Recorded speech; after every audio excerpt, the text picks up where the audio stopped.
बिस्मिल्लाहिर्रहमानिर्रहीम। अस्सलाम वालेकुम स्टूडेंट्स, कैसे हैं आप लोग। आज हमने डिफरेंशिएशन में पिछली क्लासेस में हम अलजेब्रिक फंक्शंस को डिफरेंशिएट करना सीख चुके हैं और लोगैरिथमिक फंक्शन को डिफरेंशिएट करना सीख चुके हैं। आज हम डिफरेंशिएट करेंगे एक्सपोनेंशियल फंक्शंस को। ठीक है, तो आइए स्टूडेंट स्टार्ट करते हैं। सबसे पहले मैं आपको वो फॉर्मूला बताऊंगा कि किस फॉर्मूले के तहत हम, जिस तरह मैंने लोगैरिथम में एक जनरल फार्मूला बताया था आपको, इसी तरीके से मैं एक्सपोनेंशियल फंक्शन का भी आपको एक जनरल फार्मूला बताऊँगा।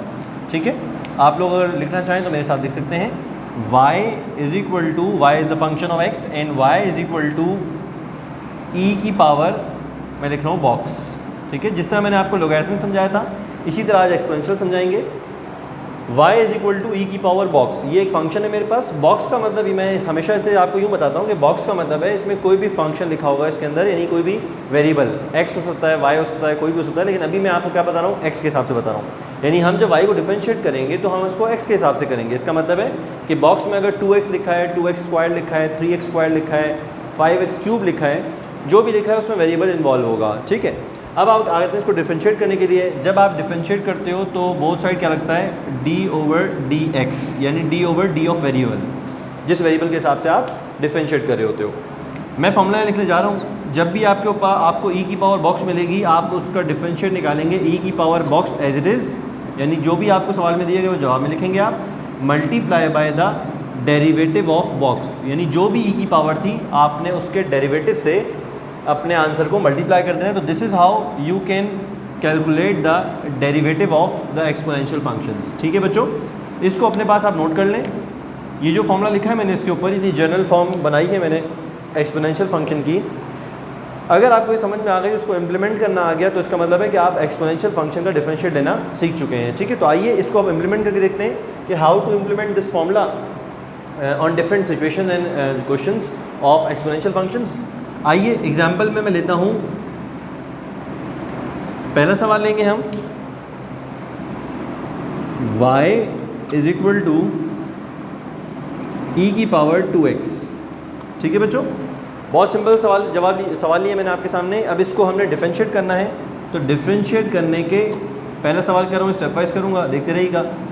जब भी आप किसी सवाल को डिफरेंशिएट करते हो तो आप ये देखते हो कि मैं उस फंक्शन को किस वेरिएबल के रिस्पेक्ट से डिफरेंशिएट कर रहा हूँ। ठीक है, फंक्शन में वो वेरिएबल होना चाहिए। फॉर एग्जांपल 2x है तो मैं समझ दूँ ये एक फंक्शन है। अगर ये ना होता, अगर ये x ना होता और ये होता e की पावर 2, तो आप कहते हैं sir it's not a function, it's just a constant value. अगर हम कैलकुलेटर में भी लिखें e की पावर, एक्सपोनेंट की पावर जो e है, e की पावर 2 लिखेंगे आप, तो आपके पास एक न्यूमेरिक फिगर आएगी which is a constant number, which is a fix number. तो फिक्स नंबर कभी भी हमारा फंक्शन नहीं हो सकता। आपको मैंने अपनी पिछली क्लासेस में बहुत डिटेल में समझा चुका हूँ कि जब भी हम फंक्शन की बात करते हैं तो उसमें वेरिएबल होता है, क्योंकि उसकी value with respect to that variable change होती रहती है। ठीक है, और जैसे ही मैं यहाँ पर x लगाता हूँ तो अब आप कहेंगे कि सर अब ये एक वेरिएबल बन चुका है। ठीक है, सॉरी, अब ये एक फंक्शन बन चुका है। अगर आप सर यहाँ पर x की वैल्यू 0 डालेंगे तो y का आंसर कुछ भी आ सकता है, 1 डालेंगे तो चेंज हो जाएगा, 2 डालेंगे तो चेंज हो जाएगा। इसका मतलब है कि y डिपेंड्स ऑन x। ठीक है, y is a dependent variable and y depends on x, it means y is the function of x। इसको हम ऐसे भी लिख सकते हैं, मैंने आपको प्रीवियस क्लास में बताया था कि हम इसको ऐसे भी लिख सकते हैं कि y is a function of x, क्योंकि y x की वैल्यू पे डिपेंड कर रहा है यहाँ पर। ठीक है, अब इसको डिफरेंशिएट करना सीखेंगे। डिफरेंशिएट करने के लिए मैंने आपको बताया कि जब भी आप किसी वेरिएबल को डिफरेंशिएट करेंगे, किसी भी चीज़ को डिफरेंशिएट करेंगे तो with respect to some variable करेंगे। तो मैंने क्या किया, डिफरेंशिएट y, क्या लिखा मैंने, differentiate y with respect to x। तो यहाँ पर भी क्या लग जाएगा, differentiate the function which is e की power 2x with respect to x। Both side मैंने क्या अप्लाई किया बच्चों, d/dx को मैंने बोथ साइड अप्लाई किया, और अब जब ये सॉल्व होगा ये बन जाएगा dy/dx। जबकि अगर आप ये देखें तो मैंने अभी आपको समझाया कि जब भी आपको e की पावर बॉक्स, यानी e की पावर 2x, बॉक्स की वैल्यू क्या है मेरी, बॉक्स की वैल्यू है 2x। जब भी आपको e की पावर बॉक्स को डिफरेंशिएट करना हो तो आप क्या करेंगे, e की पावर बॉक्स को एज इट इज़ लिख देंगे, e की पावर बॉक्स को एज इट इज़ लिख देंगे। देखें e की power 2x as it is आ गया, multiply by the derivative of box, it means the derivative of what, box.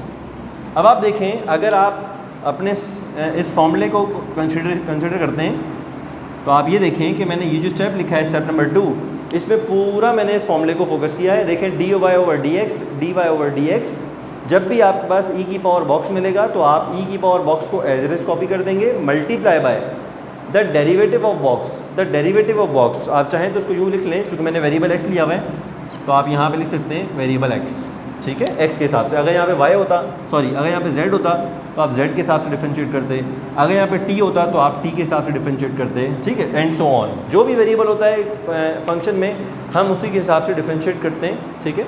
अगर टी होगा, बुक में अगर आप देखें 4.2 एक्सरसाइज के अंदर, तो आपको ई की पावर के ऊपर टी भी मिलेगा, एक्स भी मिलेगा। तो जब जो वेरिएबल होगा ई के ऊपर, एक्सपोनेंट के ऊपर, तो हम उसी के हिसाब से डिफरेंशिएट करेंगे अपने फंक्शन को, ठीक है बच्चों। यहाँ तक पहुँचने के बाद आखिरी स्टेप रह गया D Y over D X is equal to E की power 2x as it is रहेगा, देखना पड़ेगा गौर से, multiply by derivative of 2x। 2x का डेरिवेटिव क्या होता है बेटा? 2x का डेरिवेटिव होता है 2।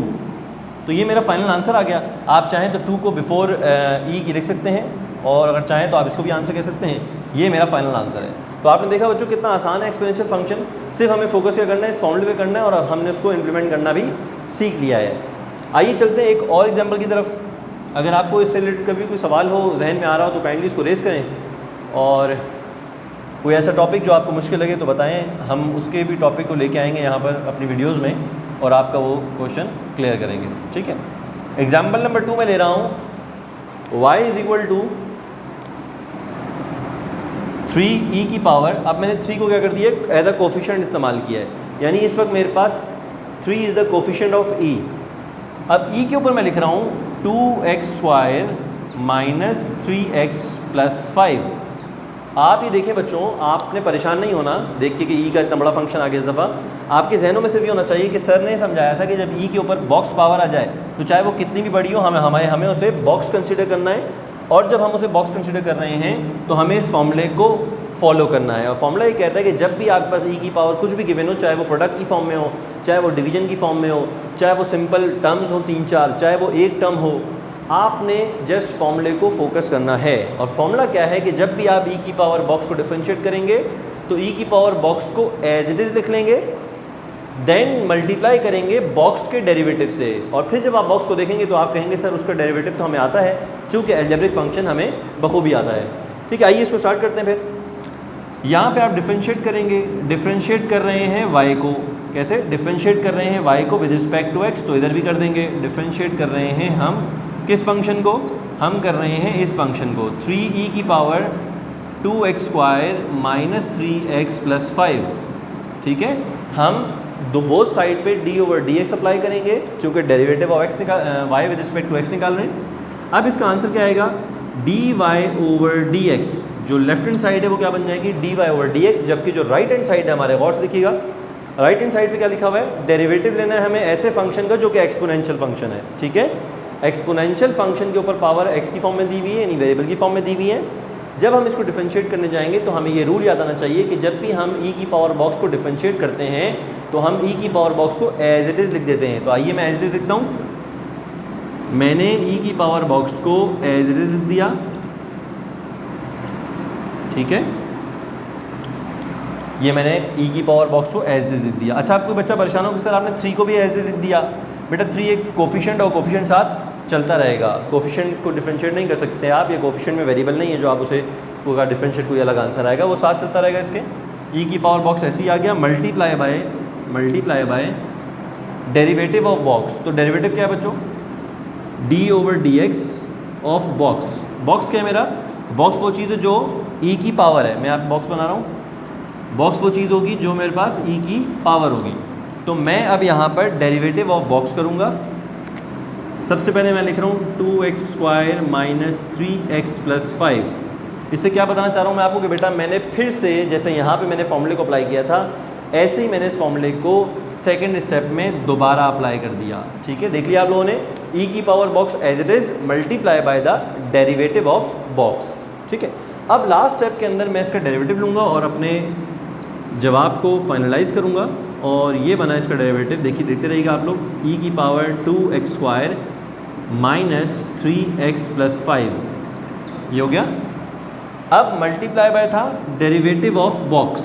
तो बच्चों बताएं बॉक्स का डेरिवेटिव क्या होगा, 2 2 4, पावर में x की पावर में 1 बच गया, फिर 1 3 ज़ा 3 माइनस का 3 और x की पावर ख़त्म हो गई। 5 का डेरिवेटिव हमारे पास 0 होता है। ये आप सब जानते हैं कि हमारे पास कांस्टेंट नंबर का डेरिवेटिव हमेशा 0 होता है। चूँकि कांस्टेंट नंबर में हमारे पास कोई वेरिएबल नहीं है, अगर मैं आपसे कहूँ कि 5 के पास कोई वेरिएबल है, आप कहेंगे नहीं है। तो अगर कोई वेरिएबल नहीं है तो वेरिएबल के हिसाब से ये चेंज नहीं हो सकता, यानी with respect to x 5 change नहीं होगा। आप x की वैल्यू को कुछ भी रख दें, 0 1 2 3 4 कुछ भी पुट कर दें पूरे फंक्शन में, लेकिन 5 की वैल्यू 5 ही रहेगी, चूँकि 5 के पास x नहीं है कि वो चेंज होगा। ठीक है, लिहाजा कांस्टेंट नंबर का वेरिएबल कांस्टेंट नंबर का डेरिवेटिव हमेशा 0 होता है। लिहाजा मैं उसको यहाँ शो भी नहीं कर रहा, चूँकि पिछली क्लास में मैं उसको डिटेल में बता चुका हूँ, इसलिए मैं इसको शो नहीं करूँगा। 3x का डेरिवेटिव 3 होता है। लिहाजा ये कंप्लीट हमने इसका आंसर कर लिया। आप चाहें तो इसको आंसर कहते हैं, और चाहें तो अगर अगले स्टेप में आप इसको चाहें तो शुरू में ले आएँ। ठीक है, एक्सपोनेंट के सवालों में जिस बात का ख्याल रखना है आपने बहुत ज़्यादा, वो ये रखना है कि कुछ बच्चे जो गलती करते हैं वो ये करते हैं कि ई के ऊपर पावर मिल रही है आपको, वो देखते हैं ई के ऊपर पावर है, अगले स्टेप में इस पावर को नीचे ही लिख देते हैं। वो समझते हैं कि ई से मल्टीप्लाई हो रहा है, ये अलजेब्रिक फंक्शन, उसका सिंपल हम डेरिवेटिव ले लेंगे। ये गलती आप मत कीजिएगा। ई के ऊपर जो पावर है वो बाकायदा आपको पावर की फॉर्म में ही मिलेगी। ठीक है, उसको हमेशा पावर में ही रखना है, यानी अगर उसने कहा ई की पावर बॉक्स है तो ई की पावर बॉक्स ही रहेगी, वो पावर में ही रहेगी, वो नीचे नहीं आ जाएगी। ठीक है, और फिर मल्टीप्लाई करेंगे पावर के डेरिवेटिव से। अक्सर बच्चे गलती जो करते हैं, मैं आपको बता दूँ गलती क्या करते हैं बच्चे जो गलती कर रहे हैं आज के, वो ये कर रहे हैं कि अगर उनको सवाल मिलता है ई की पावर, फॉर एग्जांपल 2 बार लिखा हुआ है, ई की पावर 3x² ये लिखा हुआ है। ठीक है, तो बच्चा कहता है कि सर आपने समझाया था dy/dx को मल्टीप्लाई करना है और फिर क्या करना है, सुनिएगा ज़रा। सर आपने कहा था 2e और जो बॉक्स का डेरिवेटिव है उससे मल्टीप्लाई कर दें, तो बॉक्स का डेरिवेटिव है 6x। बच्चा कहते हैं सर ये मेरा आंसर है।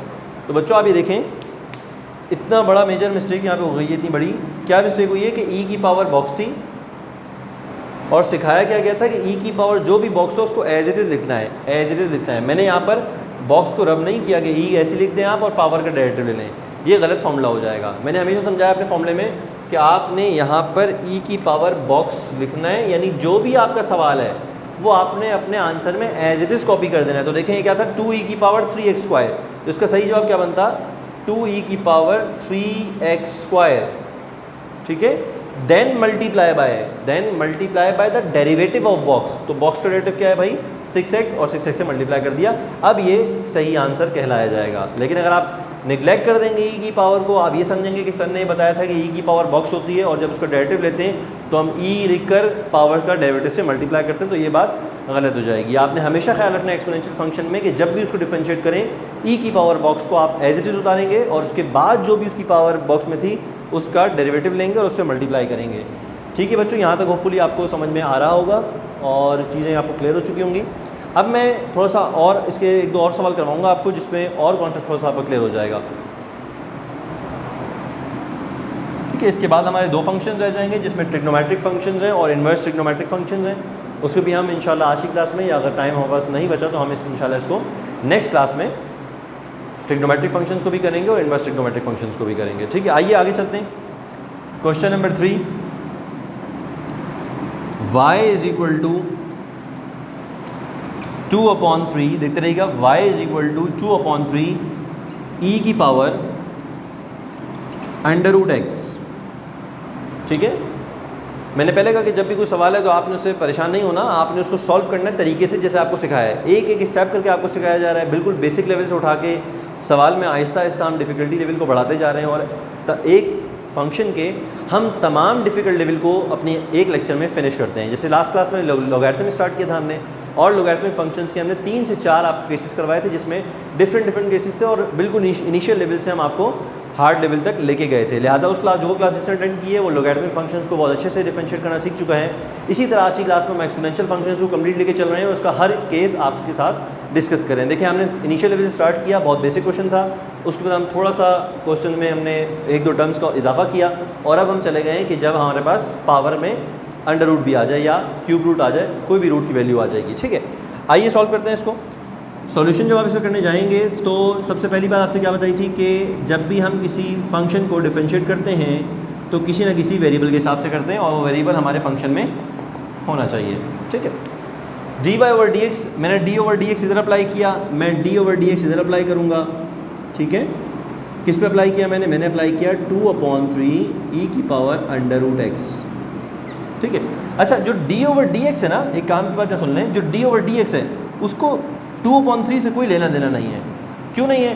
क्योंकि वो तो भाई कांस्टेंट नंबर है, वो बाहर आ जाएंगे, उनका डिफरेंशिएट तो लेना ज़रूरी नहीं है ना, उनका कोई डिफरेंशिएट होगा, कोफिशिएंट से लिंक नहीं होता। बेसिकली d/dx का डायरेक्ट लिंक है e और उसकी पावर से। याद रखिएगा, जहाँ जहाँ इस d/dx को फंक्शन में x नज़र आएगा, ये d/dx उसी के पास जाएगा और उसी से डिफरेंशिएशन अपना हासिल करेगा, ठीक है। इस वक्त मेरे पास 2/3 कोफिशिएंट है e का, ठीक है, लेकिन 2/3 के पास अपना कोई ज़ाती x नहीं है, वो एक कोफिशिएंट है।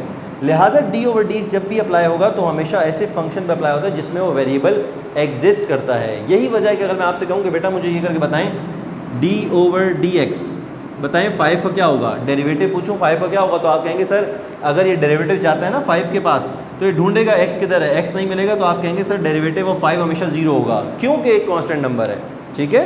कांस्टेंट नंबर होने की वजह से, इसके पास x ना होने की वजह से, यानी मैं यूँ कहूँ कि इसके पास वेरिएबल ना होने की वजह से, कौन सा वेरिएबल, जिसकी बिना पे मैं इसको डिफरेंशिएट कर रहा हूँ, किसकी बिना पे डिफरेंशिएट कर रहा हूँ, x की बिना पे, differentiate 5 with respect to x। तो अगर इसमें जिसको मैं डिफरेंशिएट कर रहा हूँ उसमें x नहीं है, यानी वो कांस्टेंट डील करेगा उसको, ठीक है, और फिर उसका कांस्टेंट का डेरिवेटिव हमेशा 0 हो जाएगा, ठीक है। अच्छा, ये बात आपको समझाने के लिए मैंने बताई। अब आगे चलते हैं अपने फंक्शन की तरफ, और फंक्शन ही कह रहा है कि मैं एक्सपोनेंशियल फंक्शन हूँ और उसकी पावर है √x। तो आइए हम अगर लॉ को फॉलो करें, और लॉ को फॉलो करते हुए यानी अपने फॉर्मूले को फॉलो करते हुए मैं बात करूँ आपसे, तो आप कहेंगे सर आपने कहा था कि e की पावर बॉक्स जो भी हो उसे एज इट इज़ लिख दें, तो वही रूल फॉलो करेंगे। e की पावर जो भी है मैंने उसे एज इट इज़ लिख दिया, ठीक हो गई बात, एज इज कॉपी कर दिया क्वेश्चन को। फिर क्या था, multiply by the derivative of, किसका डेरिवेटिव भाई, multiply by the derivative of box. Box क्या होता है, जो भी हमारी e की पावर होती है। तो आइए, e की पावर हमारी √ है, तो हम डेरिवेटिव लेंगे √x का, ठीक है बच्चों। अच्छा, इसका जो नेक्स्ट स्टेप है वो मैं अगले उस पर करूँगा, आप देखते रहिएगा, स्टेप को फॉलो करते रहिएगा। मुझे जहाँ भी जो स्टेप में इशू है आप मुझसे पूछ सकते हैं। dy/dx = 2/3 e की पावर √x मल्टीप्लाई बाय, गौर से देखिएगा, e की पावर √x तक मैंने सेम लिखा है, मल्टीप्लाई बाय, किससे मल्टीप्लाई करना है, डेरिवेटिव ऑफ √x। तो बच्चों मुझे बताइए, √x को डिफरेंशिएट करना आपने सीखा था, बिल्कुल सीखा था, और √x को डिफरेंशिएट करने का तरीका क्या होगा, वही तरीका होगा जो मैंने आपको अलजेब्रिक फंक्शंस में सिखाया था। वो क्या तरीका था, आइए ज़रा सा साइड पे डिस्कस करते हैं और फिर उसको मैं वहाँ पर इम्प्लीमेंट कर दूँगा। √x का मतलब होता है x की पावर हाफ, ठीक है। जब आप x की पावर हाफ को डिफरेंशिएट करने जाएंगे, डिफरेंशिएट करें x की पावर हाफ को विद रिस्पेक्ट टू x, तो x ये कहता है कि जो भी पावर है उसे कोफिशिएंट से मल्टीप्लाई कर दें, ठीक है। डिफरेंशिएशन का सबसे पहला इनिशियल और बेसिक रूल क्या होता है कि जो भी वेरिएबल की पावर है उसे कोफिशिएंट से मल्टीप्लाई कर दें। आइए, मैंने मल्टीप्लाई कर दिया, यहाँ 1 लिखा हुआ है, आपको पता है x से बिफोर x 1 लिखा हुआ है, 1 multiply by half = half. Then x की पावर में एक कम करना है, तो हाफ में से जब आप एक माइनस करेंगे तो आपके पास माइनस का हाफ बच जाएगा, ठीक है बच्चों। इसका मतलब ये हुआ कि √x का जो डेरिवेटिव होता है वो होता है 1/2 x की पावर -हाफ। तो अगर आप इस चीज़ को जो मैंने लिखा है यहाँ पर 1/2 x की पावर -हाफ, अगर मैं इसको यूँ लिख दूँ तो मेरा नहीं ख्याल कि आप लोगों में से कोई बच्चा ऐसा है जो इसको नहीं समझ सकेगा। मैंने लिखा x की पावर ऊपर -हाफ थी, नीचे जाके x की पावर हो गई प्लस का हाफ, ठीक है, समझते जाइएगा बच्चों। 1/2 पावर थी, नीचे गिरी, कोफिशिएंट से मल्टीप्लाई हुई और वेरिएबल की पावर में से एक कम हो गया। जब हाफ में से एक माइनस करेंगे तो माइनस का हाफ बचेगा, ठीक है बच्चों। अब माइनस का हाफ न्यूमरेटर में जब है तो वो -हाफ है, जब वो डिनोमिनेटर में जाएगा तो वो +हाफ हो जाएगा। और देखते देखते आपको ये बात समझ में आएगी कि सर ये जो हाफ लिखा है ना x की पावर हाफ, अगर हम इसको यूँ लिख लें तो और ज़्यादा अच्छी बात है, ठीक है, √x की फॉर्म में लिख लें तो और ज़्यादा अच्छी बात है। इसका मतलब बच्चों ये हुआ कि √x का डेरिवेटिव जो है हमारे पास वो होता है 1/2 √x, ठीक है। तो मैं यहाँ पे लिख रहा हूँ डायरेक्ट, चूँकि जगह कम थी इसलिए मैंने आपको ऊपर सिखाया, लेकिन आपके लिए ज़रूरी नहीं कि आप ये सारे स्टेप सिखाएँ, या दिखाएं अपने क्वेश्चन के अंदर, ठीक है। आपको पता है और आप जो है जब एक्सपोनेंशियल फंक्शन में बच्चा आता है तो वो अलजेब्रिक फंक्शन सीख के आता है, यानी ये चीज़ जो मैंने अभी आपको करके दिखाई है ये ऑलरेडी आप प्रीवियस लेक्चर्स में सीख चुके हैं और अब आप घरों पे इम्प्लीमेंट भी कर रहे हैं। घर पे बैठ के जब आप एक्सरसाइज सॉल्व करते हैं तो आप इसको इम्प्लीमेंट भी कर रहे होंगे। तो बेसिकली यहाँ पर मैं डायरेक्ट लूँगा, जब मैं कहता हूँ √x का डेरिवेटिव तो आप कहेंगे सर √x का डेरिवेटिव होता है 1/2 √x, ठीक है। और अब अगर फाइनल इसका आंसर देना चाहें आप तो ये 2 से 2 कट जाएगा, देखें आप इस 2 से ये 2 कट जाएगा, ठीक है। और आपके पास जो फाइनल आंसर आएगा वो आएगा dy/dx is equal to e⁻√x divided by 3√x। This is your final answer जो कि इस सवाल में आया है। तो आप देख सकते हैं बच्चों, मैंने 3 सवाल आपके सामने हल किए हैं और तीनों का लेवल थोड़ा सा डिफ़िकल्ट है और डिफरेंट है आपस में एक दूसरे से। और तीनों सवाल हमने एक ही फॉर्मूले से हल किए जो कि मैंने आपको क्लास के स्टार्टिंग में बता दिया कि ये फॉर्मूला हम यूज़ करेंगे अपनी एक्सरसाइज के अंदर, और हमने इसी फॉर्मूले को यूज़ करते हुए डिफरेंशिएट कर लिया, ठीक है। अब जल्दी से आप लोग कॉपी करना चाहें तो कॉपी कर लें। मैं एक लास्ट सवाल लिखूँगा और वो सवाल आप लोगों के लिए छोड़ के जाऊँगा ताकि आप लोग वो खुद से करें और बताएं उसमें अगर आपको कोई मसला आ रहा है तो हम उसे आपके साथ हल करेंगे, ठीक है। देखिए अब जो मेरा सवाल है वो कुछ यूँ है, e की पावर, गौर से देखिएगा, e की पावर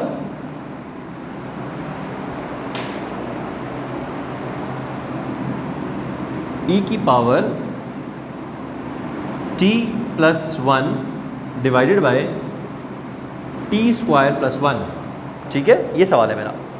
आपने परेशान नहीं होना, आप समझ गए कि सर ये e की पावर है, ये जो आपने दिया है ना ये बेसिकली e की पावर है, यानी ये बॉक्स है पूरा, ठीक है, ये पूरे का पूरा बॉक्स है। जब आप इसको डिफरेंशिएट करने जाएंगे तो मैं थोड़ा सा यहाँ पे डायरेक्ट चलता हूँ और हिंट देके आपको आप पे छोड़ेंगे, सवाल आप करेंगे। देखिए मैंने लिखा differentiate y with respect to x, तो यहाँ पे आप कहेंगे सर अब x नहीं होगा क्योंकि इस वक्त फंक्शन में जो वेरिएबल है वो t नज़र आ रहा है, ठीक है। तो मेरा जो dy डिफरेंशिएट होगा वो t से डिफरेंशिएट होगा, यानी differentiate y with respect to t, because हमारा जो वेरिएबल है फंक्शन का वो क्या हो गया है, t हो गया है। तो ये बात बतानी थी मैंने आपको कि यहाँ पर हम t से डिफरेंशिएट करेंगे। देखें आप करेंगे d/dt ऑन बोथ साइड, इधर भी आपने d/dt किया, इधर भी आप d/dt करेंगे, e की पावर t+1 t² + 1। याद रखिएगा ये पावर है, आस्ता आस्ता बच्चे इसको नीचे ले आते हैं, बोलते हैं कि सर ये तो बराबर में मल्टीप्लाई हो रहा है, जबकि ऐसा बिल्कुल नहीं होता, ठीक है। अब जो है जब आप डिफरेंशिएट करेंगे इसको dy/dt आएगा, और मैंने आपसे कहा जो भी e की पावर है उसे एज इट इज़ लिख दें। देखिए जो भी e की पावर है मैंने उसे एज इट इज़ लिख दिया, ठीक है। Multiply by what, multiply by the derivative of what, box में क्या है मेरे पास, क्या लिखा हुआ है, देखें पूरा वही फॉर्मूला फॉलो किया मैंने। e की पावर बॉक्स लिखी हुई है, तो मैंने कहा जब डेरिवेटिव लेंगे हम वो वेरिएबल के हिसाब से लेंगे। यहाँ पे वेरिएबल t था तो मैंने dt लिया है, ठीक है। देख रहे हैं आप लोग, बकाया तमाम सवालों में मैंने dy/dx लिया था चूँकि वेरिएबल x था। यहाँ पर हम t लेंगे चूँकि वेरिएबल t है। e की power box multiply derivative of what, box, मैंने डेरिवेटिव ऑफ बॉक्स पुट किया। अब नेक्स्ट स्टेप में यहाँ से आपको कंटिन्यू करेंगे, आप इसको कंटिन्यू करेंगे यहाँ पर, ठीक है। और क्या कंटिन्यू करेंगे, ये एज इज चलेगा, इसका आप डिफरेंशिएट निकालेंगे। और आपको याद होगा बच्चों कि इसका डिफरेंशिएट निकालने के लिए आप यहाँ पर u/v का फॉर्मूला लगाएंगे, और जो कि मैं आपको एक्सपोनेंशियल केस में भी अर्थमेटिक केस में भी करवा चुका हूँ, और मैं आपको लॉगरिथमिक केस में भी फॉर्मूला तफसील से करवा चुका हूँ डिटेल में। अब आप लोगों को इसकी काफ़ी हद तक प्रैक्टिस होगी, लिहाजा आप इसको यहाँ से कंटिन्यू खुद करेंगे। इस तरह हमने आज अपनी क्लास में एक्सपोनेंशियल फंक्शंस के तमाम तर क्वेश्चन को कर लिया है, और अब आप बुक के तमाम सवाल खुद से कर सकते हैं, ठीक है बच्चों। यहाँ मुझे इजाज़त दें, आज की क्लास को हम ख़त्म करते हैं। हमने आज की क्लास में तमाम एक्सपोनेंशियल फंक्शन केसेस को किया है, और इस तरह हम अपनी बुक के यानी एक्सरसाइज 4.2 के तमाम एक्सपोनेंशियल फंक्शन के सवाल कर सकते हैं, ठीक है बच्चों। इजाज़त दीजिए, अल्लाह हाफ़िज़।